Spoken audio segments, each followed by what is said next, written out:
Hey gamers, Max here welcoming you to the February 22nd, 2017 episode of Yesterday's Games Today, the show that scours the news so you don't have to. If you're a returning viewer, thanks for always coming by and checking out the content. If you're a new viewer, make sure to click that subscribe button down below for free daily news updates every Tuesday to Friday. First things first, Xbox Live's Games with Gold for March were announced yesterday, and honestly, it's a pretty solid bunch. The first half of the month, we're getting an indie game by the name of Layers of Fear, as well as the Xbox 360 version of Borderlands 2, which is awesome. So if you have 3 other friends, you can play through that entire game for free, even though there's a ton of DLC that you may want to purchase. I've heard most of it is pretty good, but you don't need the DLC to get the full experience in the game. And then the second half of the month, we're getting the Evolve Complete Edition. Now, Evolve was that 4-on-1 game by Turtle Rock Studios, the guys who made the original Left 4 Dead. They went over and made this new studio where it was this giant monster that would fight for soldiers in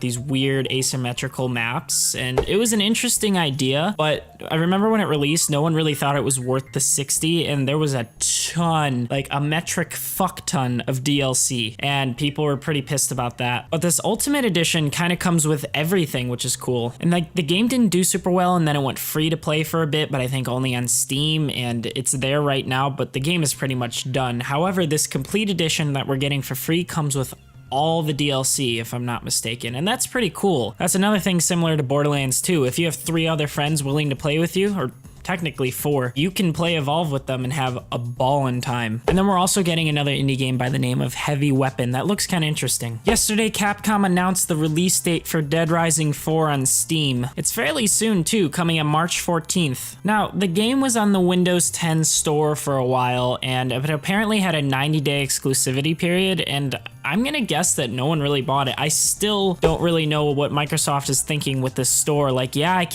get it, they want their own platform to have all of their own games on, but if they're only doing timed exclusivity on it in the first place, then what's the point? Everyone bitches about the platform anyways. I use it very, very occasionally to play Minecraft Windows 10 edition and stuff like that, and it's whatever. I don't hate it, I don't love it, but I wouldn't want it to be my main gaming platform at all. Steam on the PC is where to go. Yesterday, Sony started what they are calling the Critics' Choice Sale. Basically, they are discounting a bunch of the top games from last year. Some of these sales include Doom for $30, Dishonored 2 for $40, Titanfall 2 for $23, Overwatch is $50, which isn't crazy, but it's still cheaper. Other games like Destiny, Fallout 4, Witcher 3, Diablo 3, and Dragon Age Inquisition have also had their prices sliced, most over 50% if you're a PlayStation Plus member. The sale is running until next Tuesday, so as of today, you have 5 days to get on that shit, so you better get on it, Sony players. As someone who doesn't own a PlayStation 4 yet, I was hyped by this upcoming news. The Crash Bandicoot Insane Trilogy may not be Sony exclusive. PlayStation Ireland made a tweet yesterday that said the Crash Trilogy will launch on 30th June 2017, which we knew, and that's great. To clarify our earlier post, it will be coming to PlayStation 4 and PS4 Pro first. That's all they said. What does that mean? That was obviously intentional. Now, I was thinking about this for a bit, and I figured, yeah, maybe it'll come to Vita and that'll be the end of the day. The chances of it coming to Xbox are very, very slim in my eyes, especially since Crash has always been a Sony property. Not that they've done anything with it since, the PlayStation 1, and a little bit on the PlayStation 2. I think chances are higher that it's coming to Steam, which I would be totally okay with, and I just miss those Crash games, and that remaster looks incredible.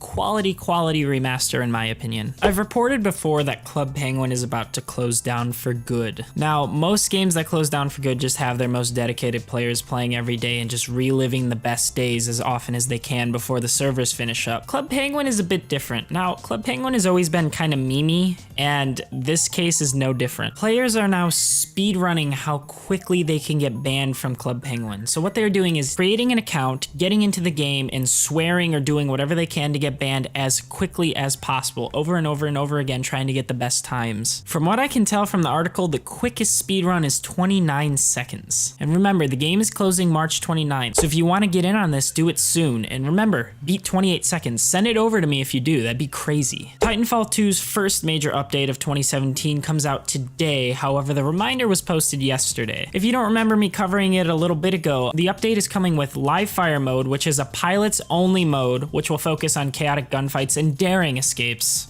The 6-on-6 modes feature no respawns, and people will be battling over a neutral flag. The matches are going to be 6-on-6 and will feature no respawns, and how it works is, if I remember correctly, there's 60-second rounds, and whoever is holding the neutral flag in the middle of the map at the end of the 60 seconds wins the round. So yeah, that should be out as of release of this video, so get in there. The Nintendo Switch is getting yet another indie game. This is really good for Nintendo, especially after the Wii and Wii U just not really being indie-centric. It seems all devs are trying to jump onto the Switch. The developer of the critically acclaimed Towerfall is making a new game. It's apparently a new hardcore platformer by the name of Celeste. The game was originally a 4-day experiment, and you could actually go play that right now for free in the link down in the description. However, they want to take that game and make it into a full-fledged experience, which is what they're doing. The game is coming later this year to the Switch, the PlayStation 4, and PC. While we don't know when, it is coming soon. Fans of the Futurama series are going to be pretty happy with this news. Apparently, creator Matt Groening's bringing the series back in a mobile game. Now, I know people shit on mobile games, however, this one's a bit different. It's going to be called Futurama Worlds of Tomorrow, and the game will feature original content from both Matt Groening and David X. Cohen, the two creators, and they're working with the original writers, cast, and animators to create a whole new story. This is the real Futurama deal. Now, there hasn't been a release date yet, but you can sign up for the game on the official site as well as pre-register on the Play Store. Again, people are probably going to shit on this, however, I think it's great news that the entire original team is working on this, so chances are it's going to be pretty good. And if this does well, that may open up a pathway towards bigger games, like maybe even a full Steam release on something. But that's up to you guys. Alright folks, well that's about it for yesterday's news. Make sure to like the video if this recap helped you. Leave your thoughts in the comments below. What are your opinions on these news stories? What do you think about my opinions on them? Also, be sure to subscribe for free daily news updates straight to your inbox every Tuesday to Friday. I'll see you guys tomorrow. This is Max signing off.